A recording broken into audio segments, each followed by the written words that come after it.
Hello. In this video, I'm going to show you how to center, open, and throw a bowl with 3 pounds of clay. This is intended for beginners or anyone looking to brush up on throwing and getting started on the wheel. So first, just want to orient you to how I always set up and how I teach all my students. So I like to get a pretty full bucket of water. I have a throwing sponge, a round one, and a cleanup sponge. I like to throw with a towel. I place it usually over one of my legs. I sit pretty high. I like to sit equal with the wheel head. Some people sit lower, some higher. Just adjust your stool or your chair and find what's right for you. And I also sit on the front edge of my stool with my legs touching the splash pan. For me, that allows me to kind of hinge at my hips, and it gives me a lot of power when I'm throwing, and it's relatively comfortable.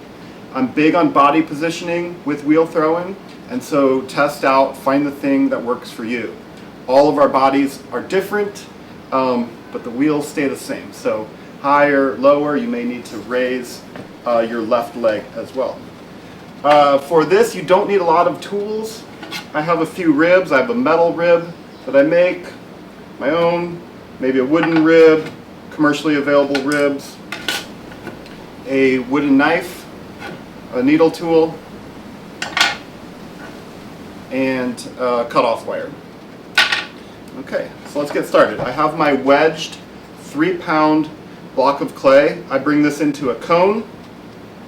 You can tap it into a cone if you're not there, but I wedge it into that shape and then roll it, and then I like to roll the bottom so that there's a little bit of a curve there, and so when I slam it down, it will just start in the center and flatten out because I don't want to trap any air bubbles. So let's get going. So just slam it down, and then as I'm turning the wheel, I use a finger to join the clay to the wheel head. You don't want to add any water yet. I'm using what is called a hydro bat. This is a sort of like plaster. It's made out of hydrocal. It's an absorbent bat. But you can throw right on the wheel head, plastic bat, whatever works for you. So I have my clay joined to the wheel head. At this point, I want to introduce water. Okay? And you want to find a way to isolate your left arm. I like to put it into my hip or onto my left thigh, and you don't want that to move. And so your first thing is you're going to squeeze. I'm going to put my right hand opposite of my left hand, and I'm going to squeeze in. I'm going to start to bring the clay up into a cone.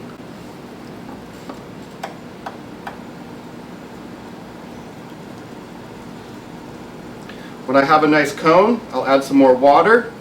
I bring my left thumb over the top. My right hand goes next to my left thumb, and I press it forward and bring it back down.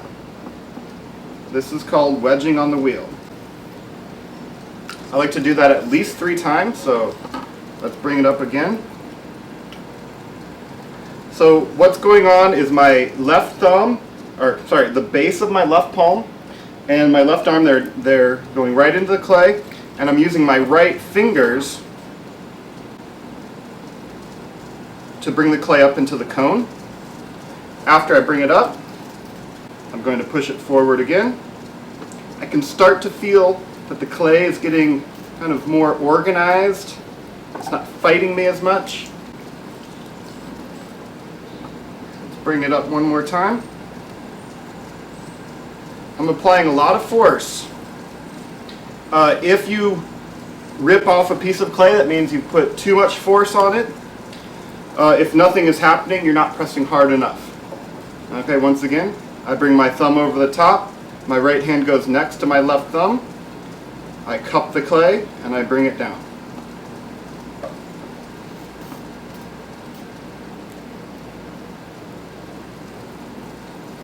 £3 pounds is a good amount of clay to start with. You can start with less, a little bit more if you want.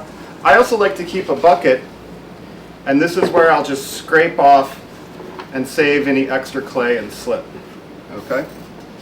Now, I'm going to bring it down a little bit more. See, I'm adding water. My left hand is anchored. My right hand is sort of chopping down. I'm just going to even that out. Okay. So that is centering.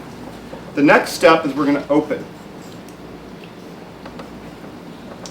I'm going to just lightly press my right thumb and find the center. Next, some people call this the butterfly. I put my right thumb in that center I've made. My left thumb goes on top of my right thumb. I'm going to press, and just my right thumb is going to go in.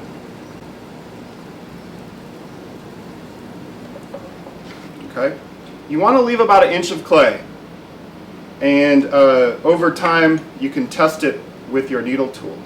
You could start right now. You could push it in, slide a finger down, and you can see I've got about 1 inch in there. So I don't want to go any deeper. Okay, next, I'm going to kind of use my left thumb. I'm going to kind of claw under and open this up a little bit more. It's a bowl, so I'm not going to go, I'm going to have a gentle curve. I don't want to create a cylinder. Okay?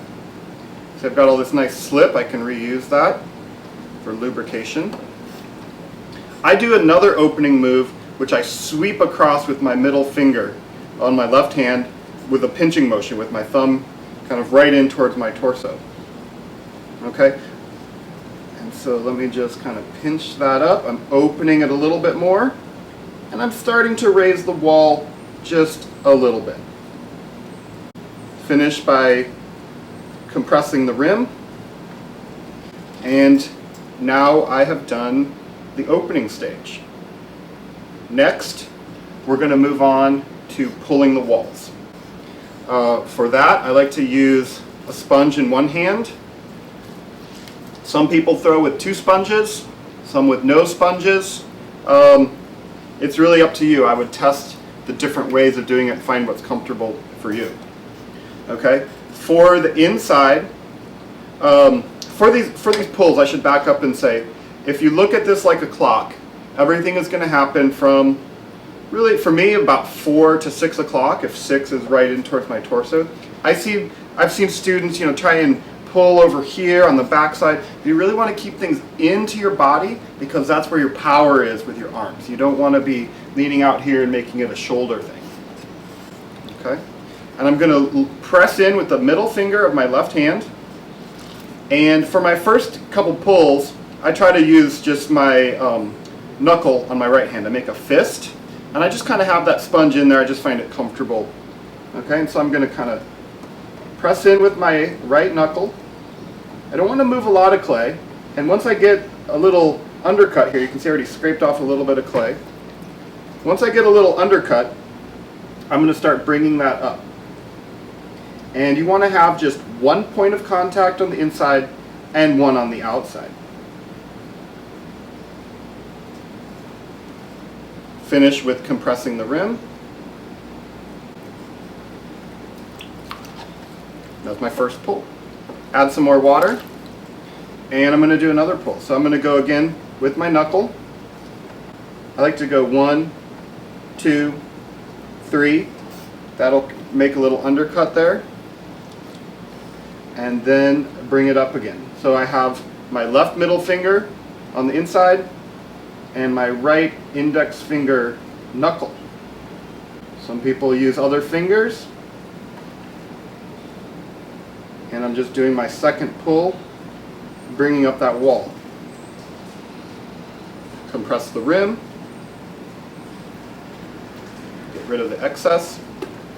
The reason why I try to throw with my knuckle is that if you make a fist and really flex, you'll activate these bigger muscles at the back of your forearm.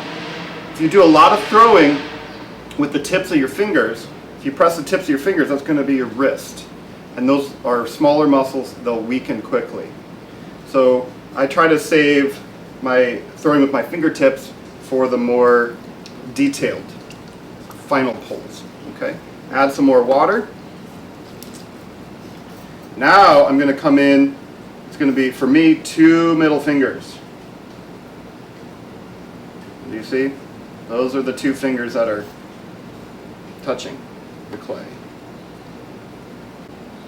I'm going to pull up, and I'm going to go more out. Compress the rim. With a bowl, you want to bring it up and then out.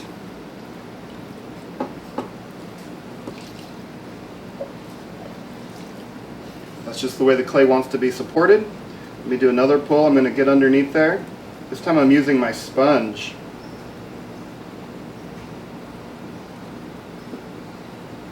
You can see I'm really getting some more happening here. I don't want to go too thin. I want to try and keep the walls even. And compress the rim. Okay. So I have my bowl. So to go over again, we've done the centering, the coning, and the wedging on the wheel. Oh, it's hot in here. The opening. Now we've done the pulling. Now we're going to move on to the shaping stage. I'm going to go ahead and clean my hands. I like to, once I start using different tools, I like to have clean hands.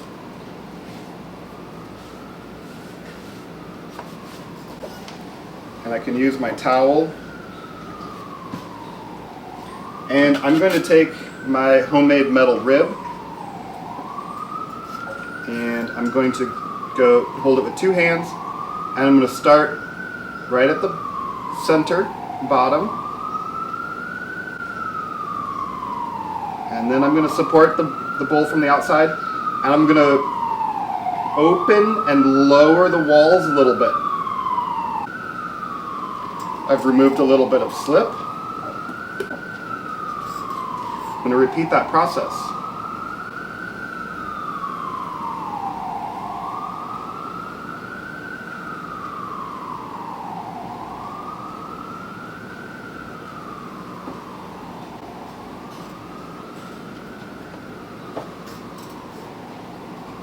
Sometimes I'll go down as well after I've kind of got the shape I want. So I'm going to go down just to really get a nice curve.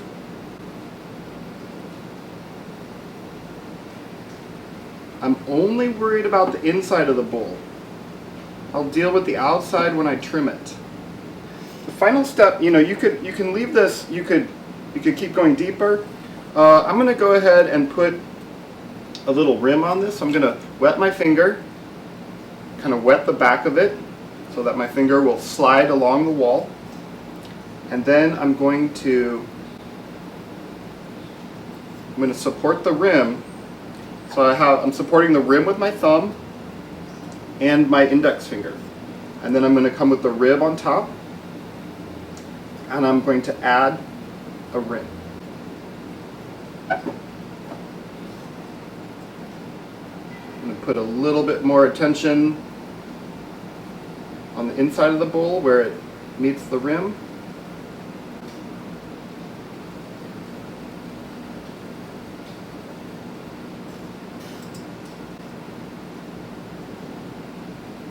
Soften that edge.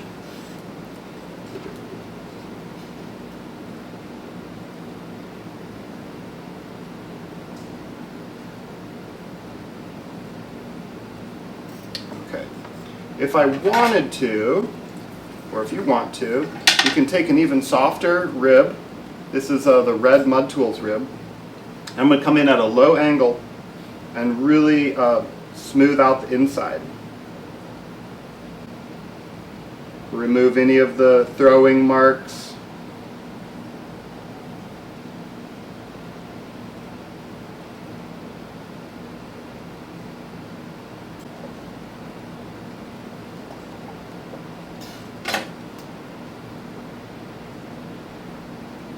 Pay attention to the rim. Okay. And that is the bowl, but there's still one more step, which is cleaning up the base, so that it'll be ready for inverting and trimming once it's leather hard.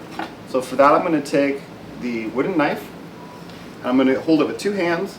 I'm going to anchor my elbows in, and I'm going to come in and just make a deliberate cut.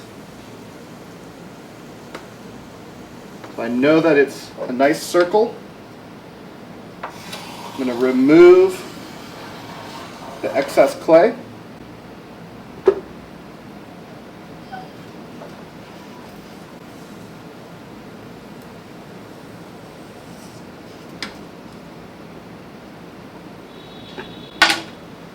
And then I am ready. A bat like this, you can pick it up and move it. Or if your piece is small enough, you can cut it off. Some people throw a bunch of water on there. I never do that. I like to, I've been working dry ever since I switched to the shaping stage. I've removed some slip, and what I'm going to do is just cut. I'm going to make the wire tool very taut and tight. With it spinning slowly, I'm going to cut through just one time. If you go through multiple times, you could cut, reattach, cut, reattach. Okay, I've got some amazing pot lifters right here. And I can just pick up the piece and set it aside, and I'm ready to go and make another pot. Okay, so that has been my intro to wheel throwing, making a 3-pound bowl. If you have any questions or comments, please comment below, and I'll do my best to answer any questions you might have. And subscribe to the channel, check out my other videos. Okay, thanks for watching. I'll see you next time.